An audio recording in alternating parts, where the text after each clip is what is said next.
Hi, it's me again with Corel Draw Tips and Tricks.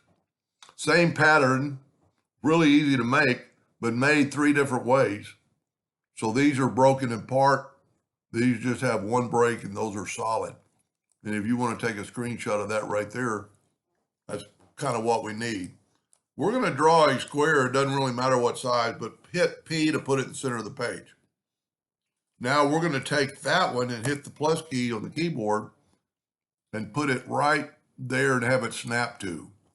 Then we're going to take another plus key with the X cross, holding down the control button so it's perpendicular, put it right there, then hit the plus key and put another one right there on that edge. Now get your shape tool with your rounded corners and just round off these, and basically you're making a circle. Whoop, I've still got to figure out how to set that. Take your virtual segment delete key, holding down your Alt key, and just swipe through there and get rid of that. And you've made a heart shape.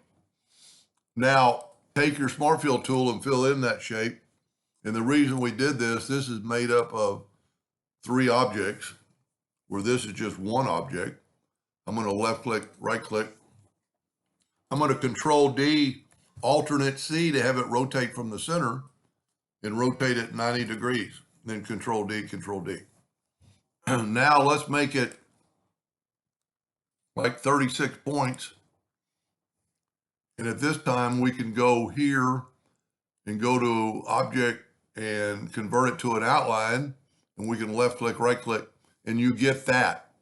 Now we can take all this and weld it and you get the solid one.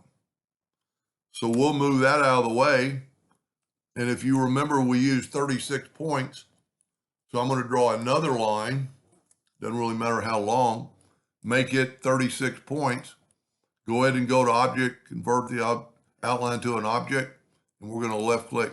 We'll right click in red. And then we're going to take this and get the four-sided cross and have it kind of snap to right there. It doesn't really matter if it's perpendicular, one side's longer. I'm going to hit the plus key and put it right. Whoop. That's what happens when you don't use the four-sided cross. Now we can come off the page and select both those. I'm going to go ahead and Control G, Control D, Alternate C, and have it rotate 90 degrees. And then that way we have them all around. So now we could fill in, what I'm going to do? I'm going to group this together so we can get rid of it in a minute.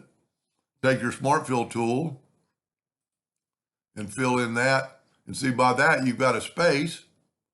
We can Control D, Alternate C, and rotate it 90 degrees. Control D, Control D.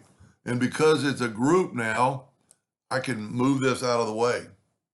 And you have that object.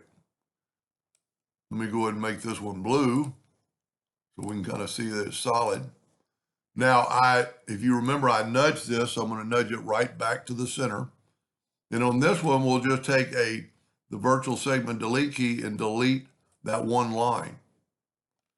Matter of fact, you could probably delete both of them, but it doesn't really matter. Then get the Smart Fill tool and see this way it's filled in that. Control D, Alternate C, and rotate it 90 degrees. Control D, Control D. And once again, because this is a group, we can do that. So now we have all four not touching, a solid one, and then where the heart is just part of it. It actually shows it off better with yellow and the black. But if you'll take a screenshot of that right there, kind of help you remember what to do. Anyway, kind of a fun project. Hope that helped. Thank you for watching.